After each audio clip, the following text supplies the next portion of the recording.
mu izina rya Patiri n'irya Mwana n'irya Mutima w'Ukwera. Osinje benimwe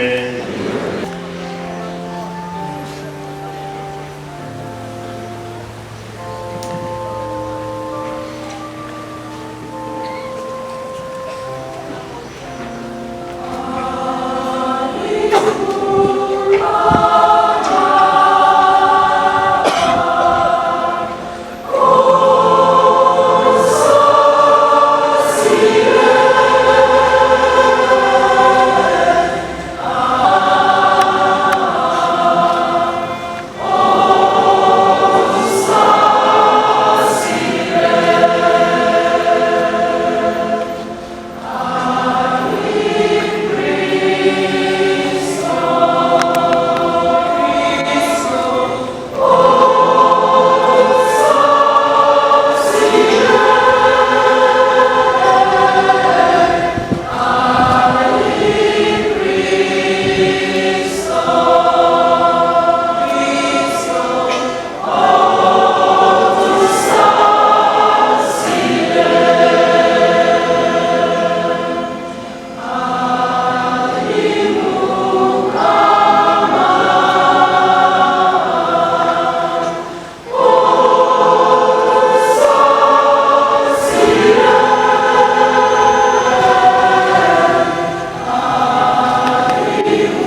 ekitima kibumwiru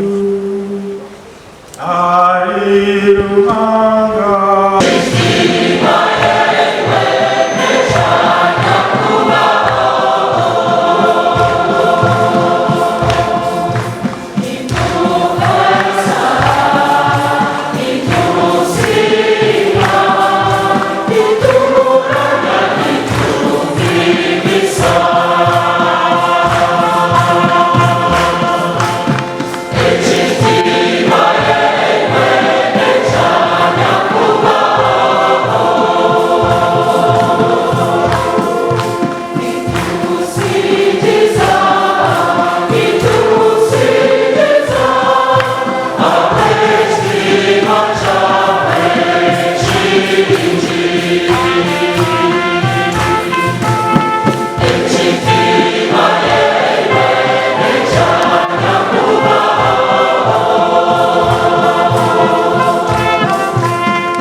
katushabe ayi mukama ruhanga witu iwe bembera abantu bawe n'uhereza mu sacerdoti twakweshengereza linda abatorano bawe aba bagumene bakugaragira nk'uko ukunda, batyo babone kuhereza ekitinwa omu Kristo hamwe n'omumyoga yabo omuri Kristo hamwe n'omumyoga yabo y'obuhereza omu mitwarize yabo. Ekitwakikushaba turaba mu Mukama waitu Yesu Kristo omwana wawe omerera akategeka hamwe niiwe na mutima orikwera Ruhanga obusinge n'obusinge.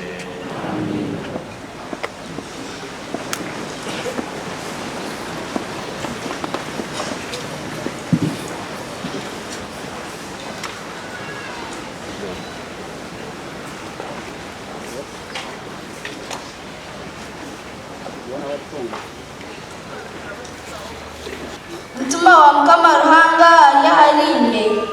ahabw'okubanya kubaho akansiga amajuta yantuma kugambira aboro amakuru marungi kushemba abahurutukire omutima kwigurira embohe eziri omu kihome kurangirira omwaka gwa nyakubaho ogw'embabazi n'izooba eri Ruhanga witu aruhoreraho ezibu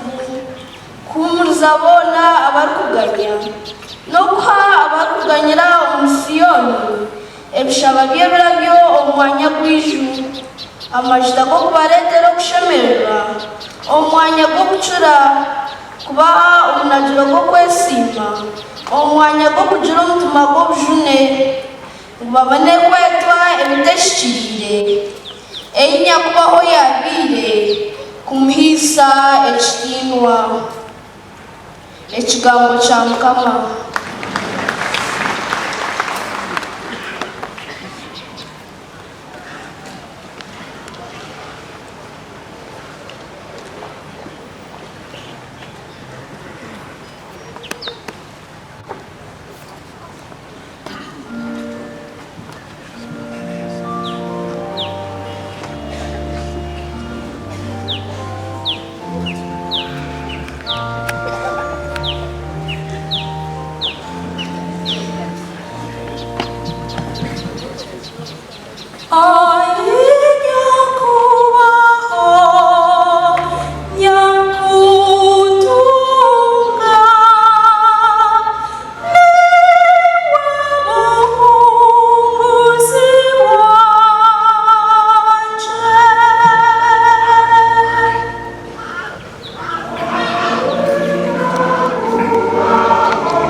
babagambira bati kikiri kureka kurangira ikigango cya ruhanga tukavugira ahakugabura ebyokurya mbwenu imwe bine witi mwetorana mw'abantu mushaaju abarikusiimwa abijwire kutuma n'obwenje tubakwasa omurimo ogu rero itwe twija kwemarira akushaba n'okwegyesa ekigambo kya ruhanga abateine boona basiima ekyo kigambo batorana Sitefano omuntu oyine okwicuuza kwingi kandi oijwire mutima orikwera na Filipo Porokoro Nikanori Timoni Parimena na Nikora owa Antiokia owahindukire akataho omu dini y'Ekiyudaaya babareeta omu maisho g'entumwa zaabashabira zaabataho engaro ekigambo kya ruhanga kyayongyera kuvuga omubaro gw'abaikiriza gwa kanyamunyogo muri Yerusalemu n'abahongerezi bingi munonga abikiriza kukuratira eikiriza egyo ekigambo kya Mukama.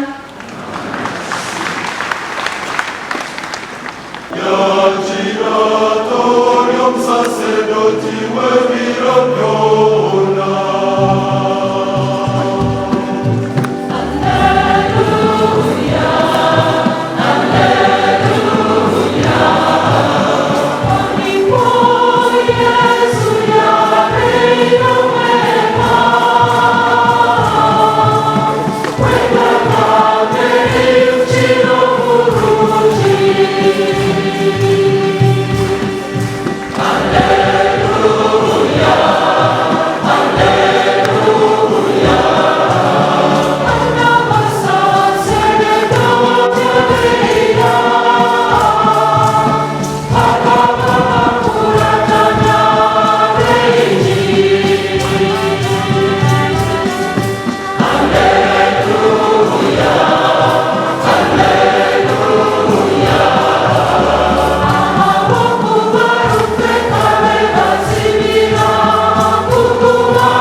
Mukama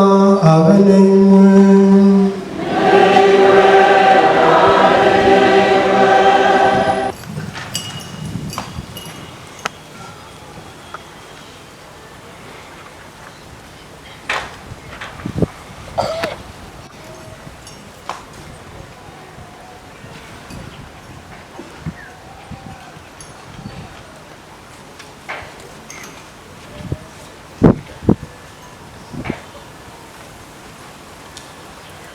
Yesu lukukubeeta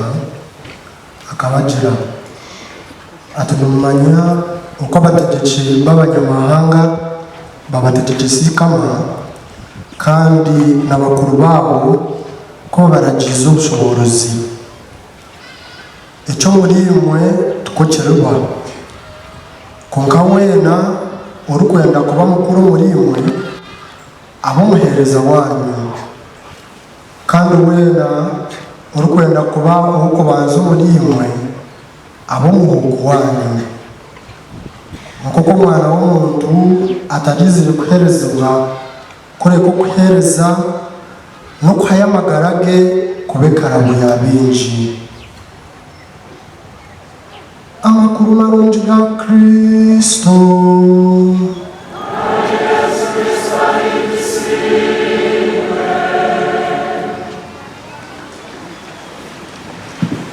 omulisa yaweza kutoa mu kitebe kyekyo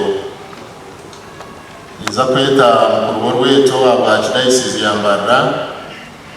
Father Agaba Sansio abanza twetere abaseminariyo 17 abariyo nibaza kutungisibwa umwuga gw'obudikoni.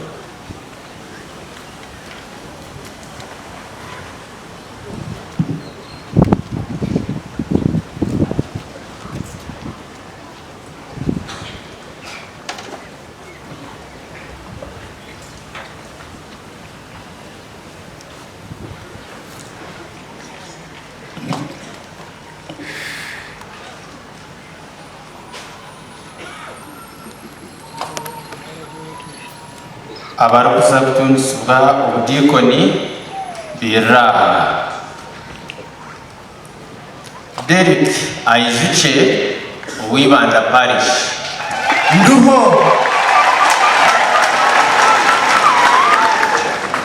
Prosper Ambeire Wakakoma Parish nduho Gilbert Atwine wa Rwentunda Parish nduho Francis Kaboyine Uwibanda Parish nduho Fred Karugaba Wakashorero Center nduho Onesimus Chanda wa Kenyina Chezimbere Parish nduho Albert Joseph Mbarebachi wa Kibona Parish nduho John Mugumya wa Kitabi Parish nduho Gaston Muhwezi wa Kakoma Parish nduho Deus Mulinde Uwibanda Parish nduho Patrick Musime wa Nyamtanga Parish nduho Erasmus Nagasha wa Kisharo Center nduho Bonaventure Natweta wa Nyakishojwa Parish nduho Julius Nkahebwa wa Rugazi Parish nduho Lawrence Serungaya wa Rubindi Parish nduho Stephen Sande wa Butare Parish nduho Emmanuel Tugumisirize wa Kabuyanda Parish nduho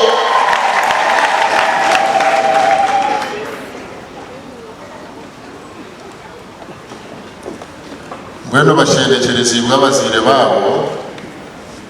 nibahwerwaho mukuru rweto mwitwareri abatoranwa aba baza kushoronga nabija aharitare rwera rero ko baraheze gutebeka no murisho ko murisa umusaserodoti ogwe vocations director naija kumizamo nakora umwuga gwe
w'abadikoni abakundwa munonga abari kuza kutunisa ubudikoni mukama akabaha icyo kureberaho ngunka we uko yatwanze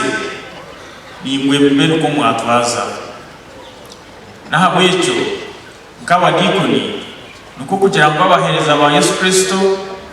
warebekera hagati y'abegesibwa be ngo muhereze mukama mushyikiriza n'umutima gwanyu kubona ikiruhangara kubenza kandi muhereza abantu be bityo na rukundo mwijwire kushemererwa konka kandi ngo hatariho umuntu n'umwe urubasa kuhereza bakaba babiri mumanye b'imice y'ubuhansoni ninga ibujunza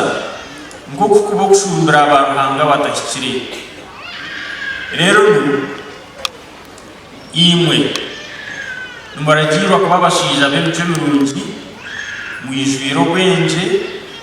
na mutumo rukwera nk'abashija bazima bari abira abatoyinwe ntumwa kwereza umurimo y'imbabazi musimbe mizi muhamira umukwikiriza haze mutwarize yanyu mwiyoreke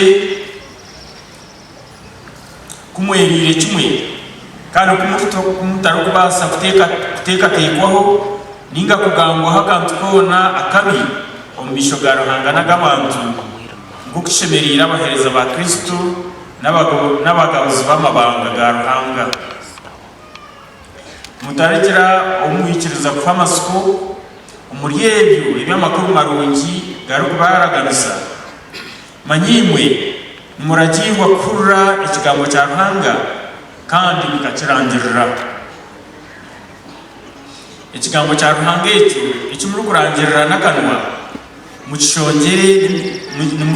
mucishongere mucyoreka mu bikorwa byanyu ubuntu muhanganwa ibanga ryo kwikiriza ukumwine umutima yanyu erimo ubushemere bw'urukwera rero icyo kiretere igikombe cy'abakristo kubugana amagaraga mutima urukwera no kuba kitiyo ikihongwa ikitine kamugu ikisimwa ruhanga agacyakira kandi nimwe kumurubugana mukama ahaturo cyamuheru mushemero bwo kufurana abagira atitabaruka mwiru wanje umurungi kandi umwesigwa yitahire umushemerwa kwa mukama wawe mbwe nimwe bana banje bakundwa munonga abaza kutungiswa ubusaserdoti abamwe baza kwamba beta bafaza abandi bija kubeta bakuru kandi uri Kristo kukumwagura umuvangiri bakweta umukuru utakategekizikama kureko bukuru bw'ubuhereza umuhereza w'abandi nabo every moment they call you umukuru yisha tiyo cyumasanga umuhereza yisha bija kuhereza abantu ibyamabanga ga ruhanga mwene mwaza kutunsi wo sacerdoti mwija kuba mushikiriza umwuga gwanyu ugurukwera ugo kwegesa umuzina rya Kristo umwegesa muguru ikigambo cya mukama icyumwatungire no kwecumidiriza maziri imyaka 8 n'abamwe no tukiraho numushoma ukwecumidiriza 8 years yo kwecumidiriza now we are looking forward to seeing the fruits of kwecumidiriza. So superficiality is out of the context. Okwecumidiriza ikigambo cya mukama icyumwatungire no kwecumidiriza ahaberagira bya mukama muteho umutima ukureba ngo cyumurashome mukikirize ikimurikirize mukegese kandi cyumurayegese mukitoreze emuri kwegesa bibera abantu bamukama igabo y'amazima umugazo gw'amagara ganyu gubera bikiriza Kristo kushemererwa mutyo mu bugambo no mu bikorwa byanyu birungi mu mbeke nyaruzi ya Ruhanga niyo Kereziya. Nza kumbeka amakereziya physical churches, physical buildings, kunga ibigambo n'ibikorwa byanyu birungi ibyo kumbeka Kereziya nyaruzi ya Ruhanga rero na n'ibindi physical buildings nabyo bikurata kandi hona mwija gukora umurimo wo kweza abantu mu izina rya Kristo. Manyo mubuhereza bwanyu niwija kuba mwijuruza ikitambo cy'abikiriza mu kiteranane cya Kristo ekimwe kwija kongesa engaro zanyu ahitambiro mushoma musa nahabwo icyo mwitegereze kimwe gukora haza mu kitoreze kandi kaba kwebemera umugenzo gwo kuzibanga no kufa no kuzoka kwa mukama mwehe yo kufugura umubiri rwanyu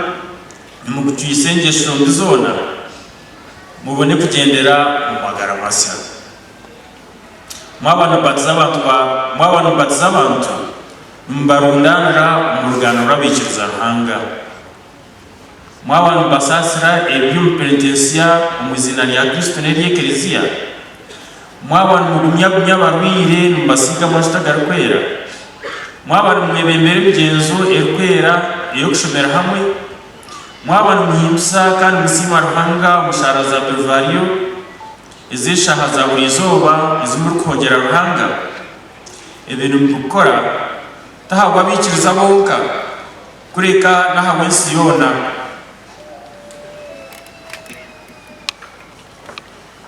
mwabana mukoreye mugume mwishuke kumihirwa mu bantu mukaterwaho ahabwa abantu kubakorera ebyego ikwatirine n'ebya Ruhanga mugume mushyikirize umurimo gwa Kristo umusaserdoti obutosha mwino kushemerwa na rukundo y'amazima mutarukwerondera byanyu kurekana umurimo na ebya Yesu Kristo. Icyamuhiru bana banje bakundwa munonga mwabana mukora umurimo gwa Kristo umutwe witu kandi umurisa witu ubu muri hamwe no mu episkopi kandi mumuhurura mweturengere ukubundanira bikiriza umukemwe kwatanisa mubase mutyo kubashoronzya imbarabya muri Kristo na mutima rukwera mubasye Ruhanga tatitu amisho mugume mugahangire cyo kureberaho cyo kurisa murungi utarizere kwerezwa kureka kwereza kandi wizere kushera cyabere cy'ubuzire no kukizuna mbwenu hati chaza kurataho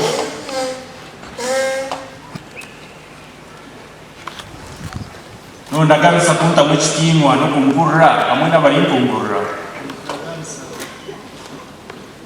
Ruhango akutantira mu njogo abenu yabishiriza ndakugura bayi kabaza ko kakara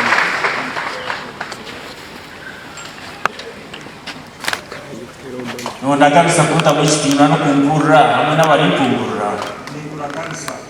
Ruhango akutira mu njogo abenu yabishiriza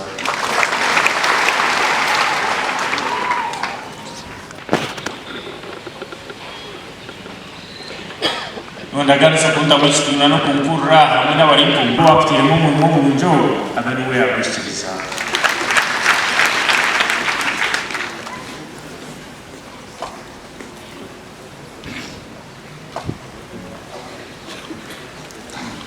ndaganisa kunta muchitimwa no kumburra hamwe n'abari kushyikiriza umurimo wo guhereza w'ikigambo mu gutamuchitimwa kandi mwegendesereza umukurangira amakuru marungi no kushobora injirize ngaturiki nimwikiriza mwekundire buri izuba kweterana no kweyongera kwihamza Kristo umusaserdoti mukuru uwayetamirisha habwitu ng'ekitambo ekitine kamogo kandi nimwe mwenka okwehongera Ruhanga mutyo mukakwataniza na Kristo kurokora abantu.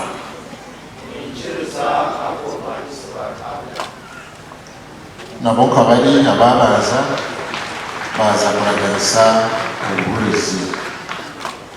nimbashaba n'ingaro umwe tuzirerera uwenzi wazitakwetagwa bwirobo aho kwenda kushaba kurungi nondaganisa kunta mwishitimu no kumpurra hamwe n'abayimpungurra nkuraganisa Ruhango akutangiremo umurimo mu buryo aberewe yakwishiriza.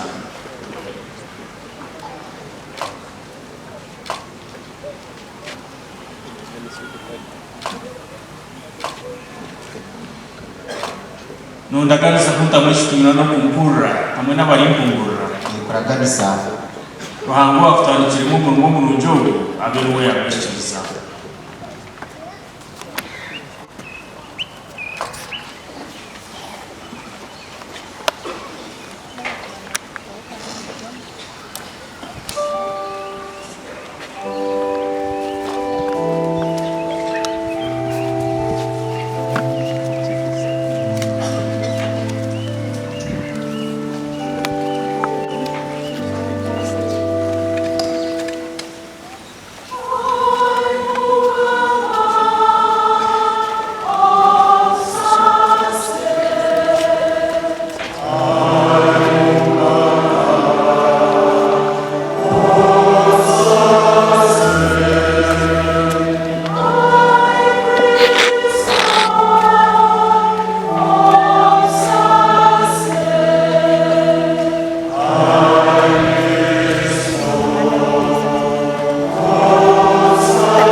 kugeza n'imbabazi eshara zitu kandi ebiturukuza gukora ahabumurimo gwatwire ubushendekereze n'ububangizi bw'imbabazi zawe kandi aba ukuye mu kwitegereza kwitu abo tukwikiriza kubashyikira kongerwa bakakorera imirimo y'ubuhereza urukwera ubeze ubahe n'umugisha wawe isitwatushaba turaba mu Kristo mukama wetu mwibuke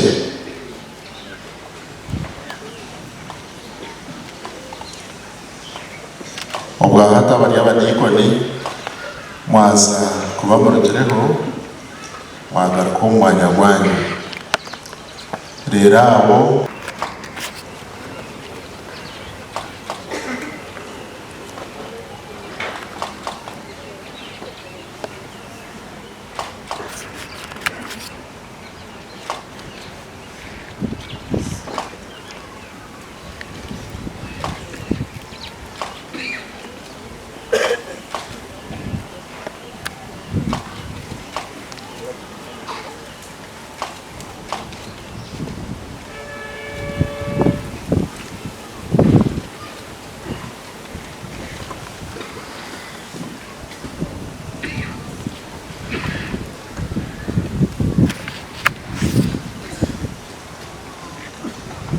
katwenderere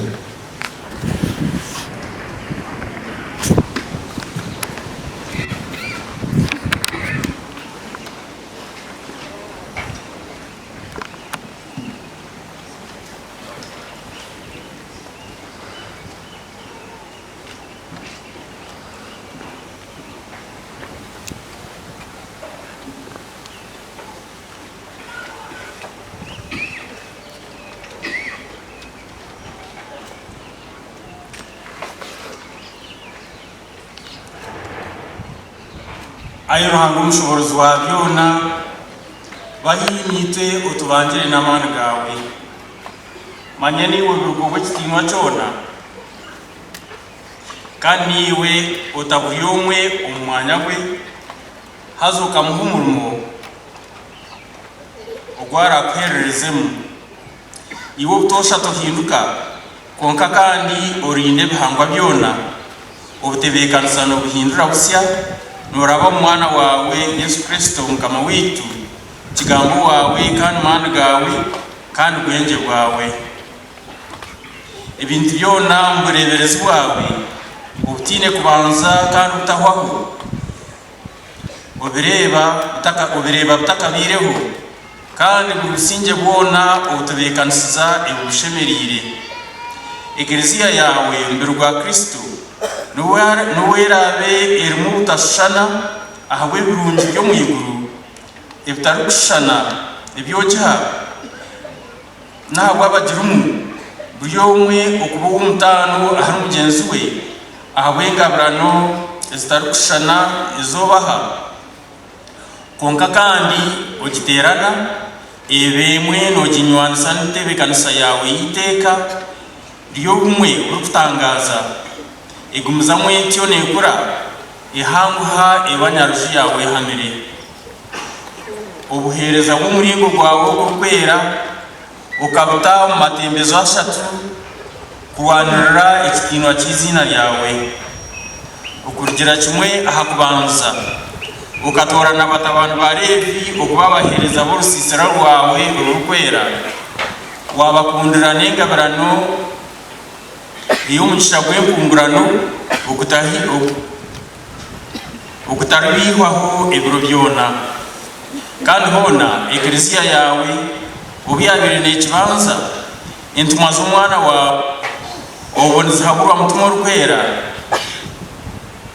zikabaganisiza ubushobozi bwazo abashija mushanzu abari gusimwa kuzihwera imirimo yawe izoba ingwentumwa zo zibase kwimariraho umugweshingereza n'umukurangirira ikigambo cyawe kandi abashija abo abatorindwe intumwa zikabakwasa ubuhereza abo kugabura hameza nzibashabera kandi nzibataha imikono mbwena y'umukama twakwishingereza rebesa mishugemba bazi abuhereza waba abakwehongera umwuga w'ubudikoni abutukongera umwuga w'ubudikoni n'itoga ngo bagume bakwereza ahitambiro ryawe rukwera ayo mukama twakwishingereza yokereza mutima wawe rukwera abashumemu abizamani gene mazenga baranoza umushanzu gababase kushikiriza no weswa umurimo go buhereza bashagane uringesho nungiyona bagire rukundo itarumugobya bato mutima ahabarwire n'abanaku betware umukoze so bushobozi wabo bamurinkane ingesho nungiyo kukwera bashyikirize kimwe amateka go kwetegeka umbyamagara g'umutima emutwarize yabo yona emurikira abantu uko ibiragiro byawe bishemereye kukwatwa rero cyo kureberaho icyo gukwera kwabo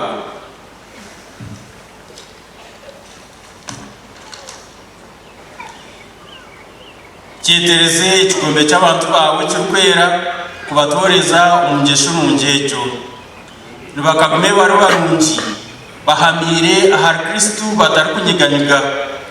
mbaho umukuratira bati umwana wawe munsi utarizere kuherezwa kureka kuhereza bashemerere gutegeka nawo mwiguru iki twacushaba nturaba muri mukama Yesu Kristo mwana wawe omerera akategeka hamwe niwe na mutima rukwera ruhanga obusingiro businge amina abana badini atuwaza kureba ritara hano za kushangara abadikoni 32 atiterera ruhango mu ngarozi bena abadikoni mwabasya mwaza kujwekwe bijwaro by'ubudikoni no kwekesa kamwemerere era batebekanishijwe kubahweraho bakikora umubwira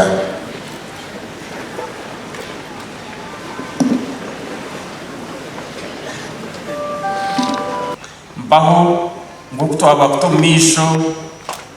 ko bakize imbabazi tubakongera ubiri ko waba nk'ubutosha ubijuize birungi by'engabarano zawe iki twatushaba turaba mu Kristo mukama wetu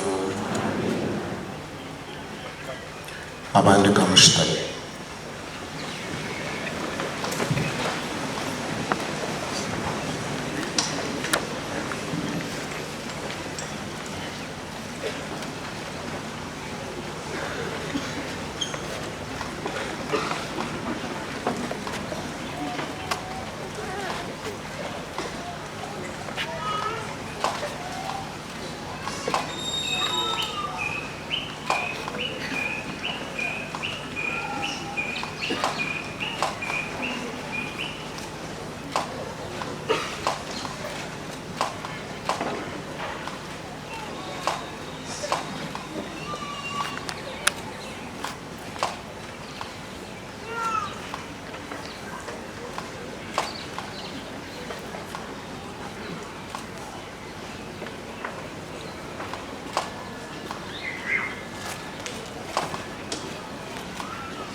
Amen.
habeho abasaserdoti bashyikiriye kandi bari kumara abo gutamba ibitambo byo kwihihana mu kwebembera imigenzo yaragirwe y'amabanga gawe. Ona abubureberezi bwawe ayi Mukama, intumwa z'umwana wawe ukazongeraho abegesa bo gumana bagenda nazo kwegesengiriza nuko zirabasize zityo kubuzi Yesu yona ukwikiriza nizihwerwa abarangiriza abo. Ayi Mukama, tweshengereza niyitwe utabahereza nkabo aho kwa tukwebasa kandi aho utebasa bwitu burutusya niho turukwetagira ubugwizi bwingi okukiraho. Tatitwe umushobozi wabyo na twakweshengereza abagaragwa bawaba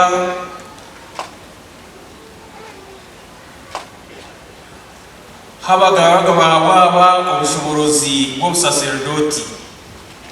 bongere umutima wawe inshuro yo gushyikirire batunge umwuga gubashyikire ubwiwe ruhanga wabasimira kandi ingesho zabo zimanyirwe aha cyo kureberaho kirungi cyentura y'amagara gabo batubera bahweza beswa umurimo w'ubusaserdoti witu kandi abo bangizwa mutumwa rukwera ibigambo by'amakuru marungi base kwa nebijuma umutima y'abantu kandi bijanjare no musiyona kaba kwatanditse nitwe baba bahereza beswa bamabanga gawe ngumvaho abantu bawe bazarusya omiziga batisimu kandi bagarure busya ahitambiro ryawe ngo abasisi bigarucemo nibakubukira n'abarwire bakire. Ayi Mukama, nibakakwatanise nitwe kutagira imbabazi zawe ahabwa abantu abo bakwasiwe n'ahabwe Siyona. Mpaho rero amahanga gona gamara gatyo kweteranira hamwe muri Kristo gabihanga rya ruhanga erukwera. Iki twacushaba turaba muri Mukama wa Yesu Kristo mwana wawe omerera kategeka hamwe niwe na mutima rukwera ruhanga obusingiro businge. Amina. Abasaserdoti basire kashabe abasaserdoti abagizire kubataha ingaro mugaruko mu myanya yanyu mwe barece umwaka w'ekikorwa kirungi ekyo kandi mwe abasaserdoti abasiya mwaza kujwekwa nk'abasaserdoti mwene mwaza kwimuka niraba ahantu zuba ryaho ibijwaro byabo niho biri abateganisiwe kubahwera kujwara nk'abasaserdoti bakikore rero tugumize mu bwizeji kwaya cyesoro.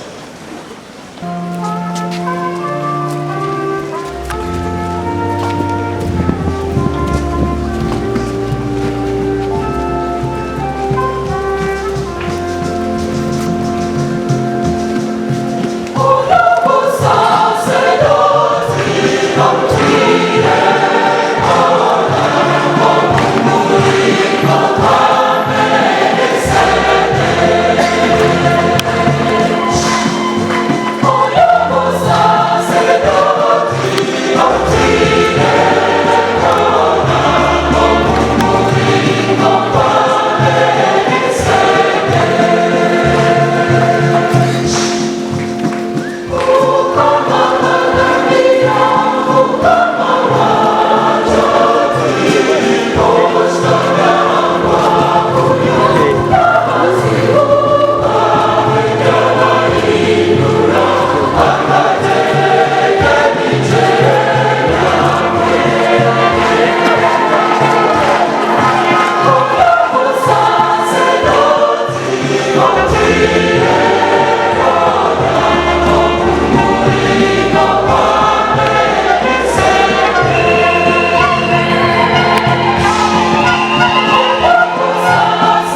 Kama beni mwe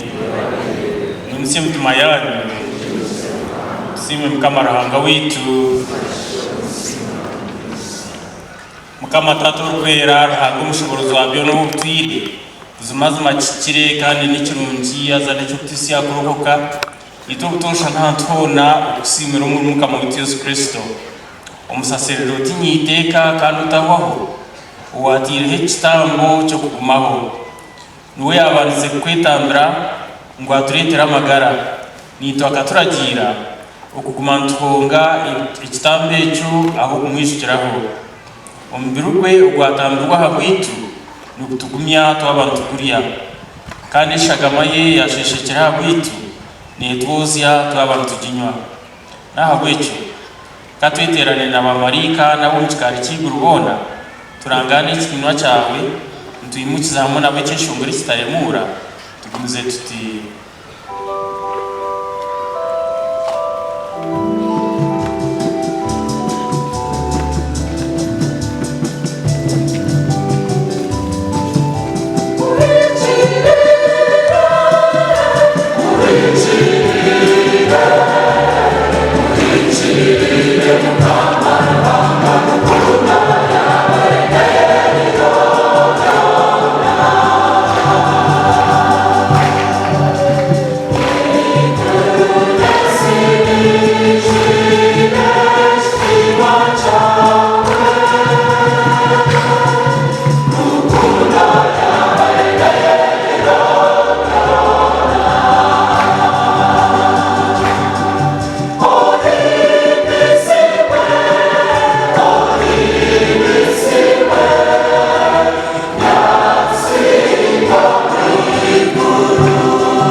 Mukama buzimazima niwe urukwera nebihango byona bishemero kwimsa abo kuba byona bigabira amagara no gukirire mu Yesu Kristo mwana wawe mukama witu no mu bushobozi bwa mutumo urukwera kandi torerera kwirunana n'abantu bo kongera izina ryawe kitambe gishemire kitambe muziyona ayi mukama twakwishingereza imituje itwarita kongera urikirize mutima wawe wageze ehindi cyo mbiri neshagama umwana wawe Yesu Kristo mukama witu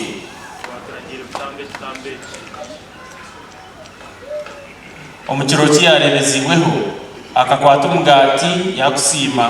yagucamo ibicweka yagabura abigisi wabe nagambati mutore buriyo umwena bajya kuno mbiru gwanje ogurahebweyo ahabwanyu.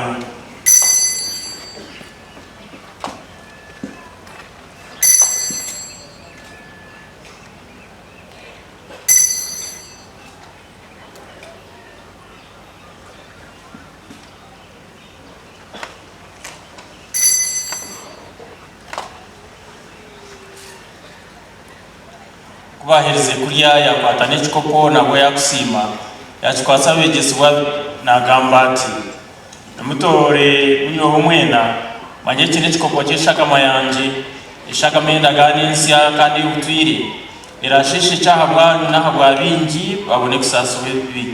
mugume mukore muti kunyijukiraho.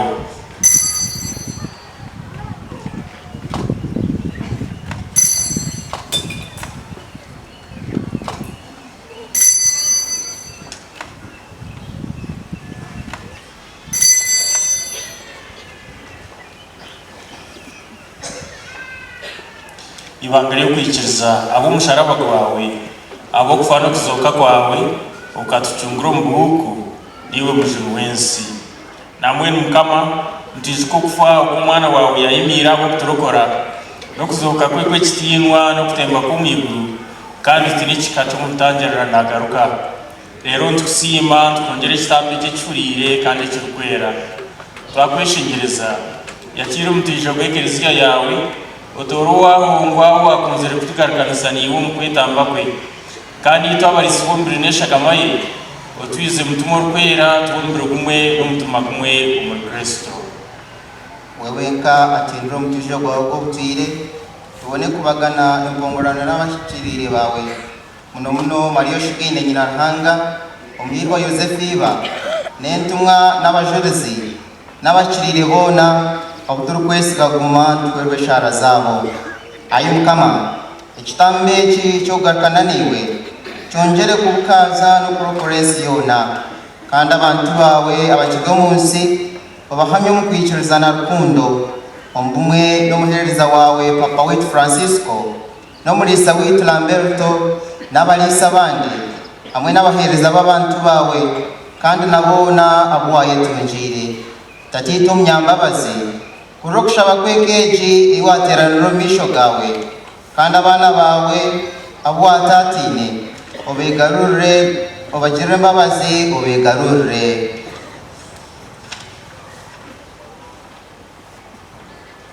ijuka bene witu abafiire hamwe n'abantu bona abarugire omu nsi egi nibakukunda oyikirize kubakira mu bukama bwawe obuturukwesiga kunanukiramu obusinge bwona hangira misho ekitinwa kyawe ahabwa Kristo mukama witu owohera mu nsi ebirungi byona.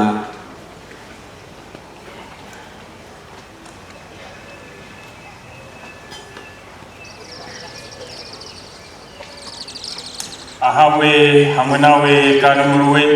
umumwe na mutima rukwera ekitinwa no kwisibwa byona n'ebyawe Ruhanga Patiri umushobozi wa byona obusinge n'obusinge.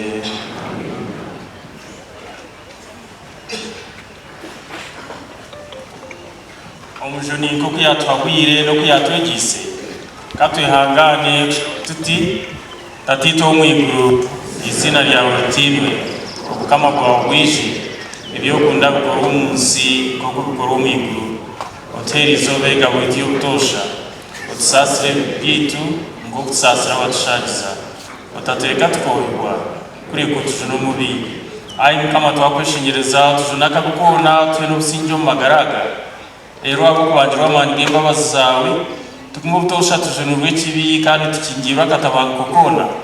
obu tutegereze n'amatsiko g'okushemererwa kuja k'omujuni witu Yesu Kristo.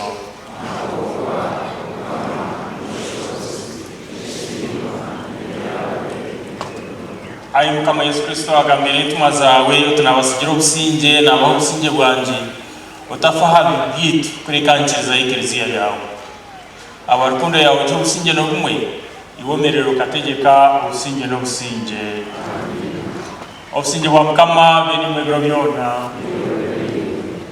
katengera n'obusinge.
our two confreres,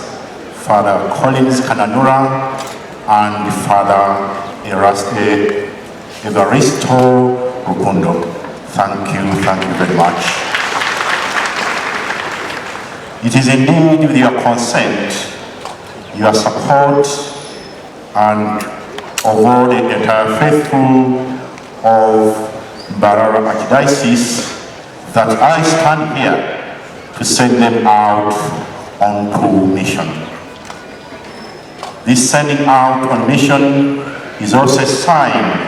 of the generosity of the Ugandan Church as a family in respect to the Universal Church. The wish of Pope Paul VI that Africans should become your own missionaries is becoming a reality once more today as I give thanks to God for this gift of the two missionaries going to be sent out to work within Africa. To you, my dear brothers and new priests, Father Collins and Father Evaristo, since the beginning of the church, men and women accept to leave their families and their countries in order to answer to the call of Christ to go into the world to announce the good news of salvation. You have heard this call and you have answered yes. Since last year, when you took your oath, you became part of our missionary society, the missionaries of Africa, known as the White Fathers here. Today, in front of your brothers and sisters of the Archdiocese of Mbarara, I, Father Vincent Ulega,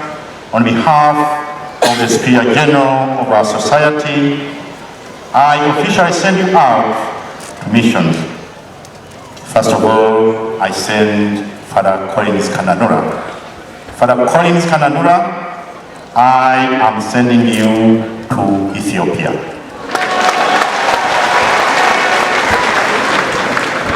And Father Evaristo Rukundo, I am sending you to the Democratic Republic of Congo.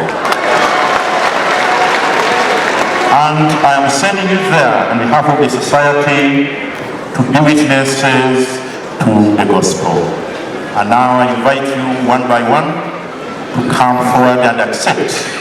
to take up this mission. I begin with Father Collins Kananura.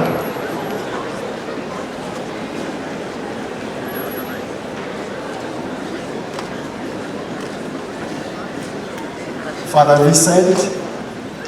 Provincial Delegate, I accept the mission you have conferred to me on behalf of the Society of the Missions of Africa. I pray that through my life example, I may be able to help my brothers and sisters in Ethiopia to know Jesus and the love of God, the Father of all people. Now I turn to you, Your Grace, the Archbishop Lambert. It is in your diocese that I was born, grew and nurtured my vocation. In accepting to go far into the world is also the name of the local church that I desire to carry the good news of the Lord Jesus Christ to our brothers and sisters in Ethiopia, in order that they too may taste the joy of being children of God who loves all people. I humbly ask you for journey mercies. I ask for your blessings, your grace, the Archbishop Lambert, and of all of you, my brothers and sisters here present. I invite now Father Evaristo also to come personally and express his acceptance.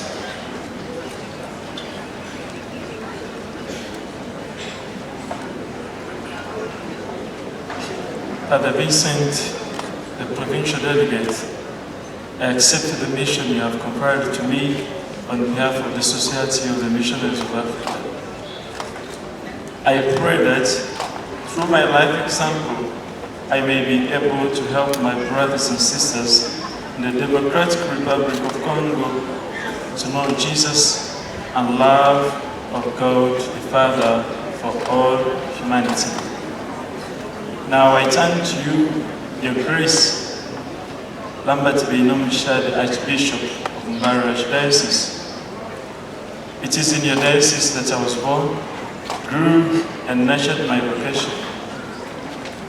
In accepting to go far into the world is also in the name of the local church that I desire to carry the good news of our Lord Jesus Christ to our brothers and sisters in the Democratic Republic of Congo. In order that they too may taste the joy of being children of God who loves all people. I humbly ask for your journey mercies.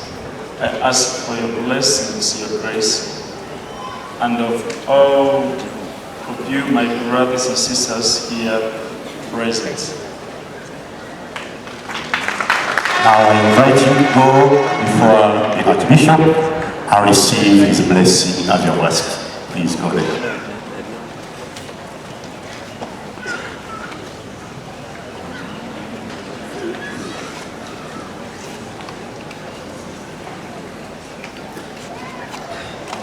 Dear Father Collins Kananura and Father Evaristo Rukundo, I'm rejoicing that you have become members of the Society of the Missionaries of Africa. You are now priests of Jesus Christ, and we are soon going to live in the midst of our brothers and sisters in Ethiopia and the Democratic Republic of Congo. We are happy and much honored that you are our missionary ambassadors to the people of Ethiopia and the Democratic Republic of Congo. May God the Father, the Son, and the Holy Spirit bless you. May the Holy Spirit assist you everywhere you go, and may our prayers accompany you and sustain you every day. I pray to the Lord that many other youth may follow the example of Father Collins Kananura and Father Evaristo Rukundo. May the name of the Lord be blessed now and forever. Amen. And now I invite you, Mbashaba Mwena, Abariaha, Abanyambararana n'abandi, ngutuohereze bagenzi bitu aba tubatabarisiye tubatera umugaro kandi tubohereze baze kurangiza.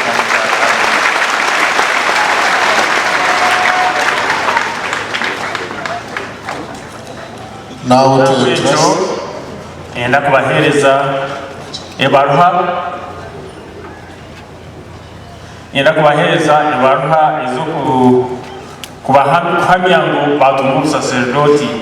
ordination certificates. Kananura Father Kananura Collins, yawe ya Father Rukundo Evaristo, there.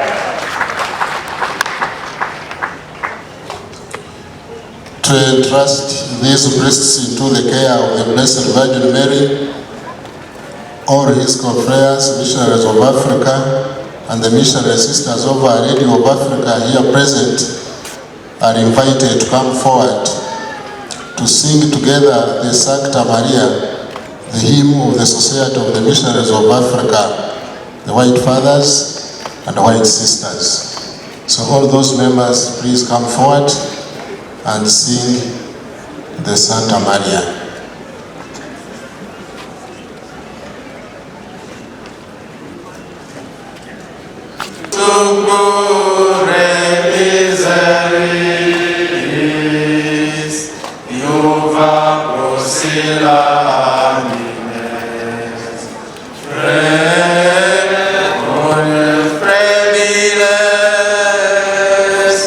Ora pro populo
abandi abatunga emyogo etari emwe n'emwe mu kereziya kandi n'abasaserdoti abatume.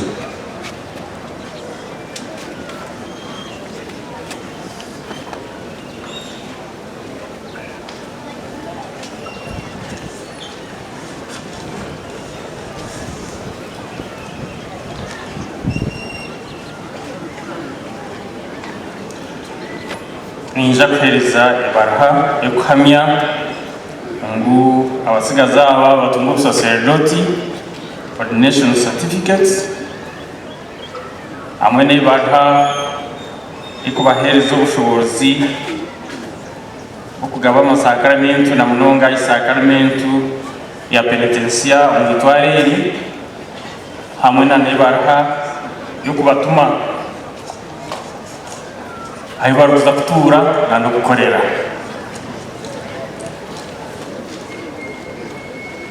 Ari nitwe Aventino nyamuremere betekateka bahitehiye. Ari nitwe Aventino twamutuma Rugazi Parish.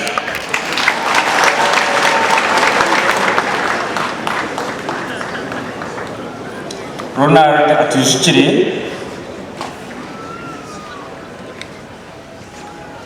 Ronald muhereze baraye twamutuma Ibanda Parish. Moses atugumya twamutuma Chani Parish. Alex Baguma twamutuma Choga Parish. Bakashaba David twamutuma Kazo Parish. Gilbert Bikorwa Ruhanga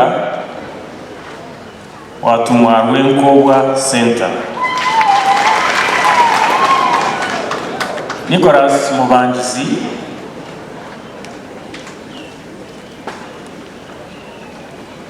watumwa Birunduma Parish.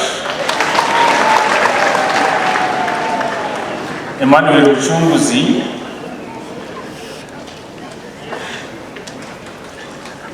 watumwa Kitabi Parish. Watumwa Rwera Parish. David Tibingana watumwa Igana Matters Parish. Mwebale.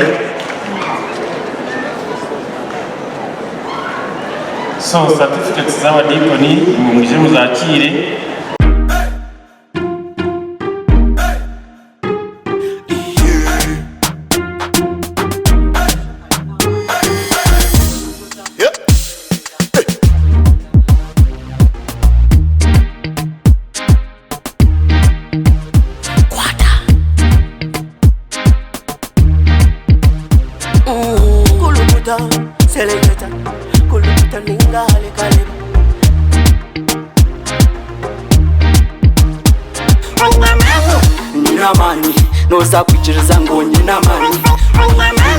Ninamani, no sakukakasa ngo ninamani.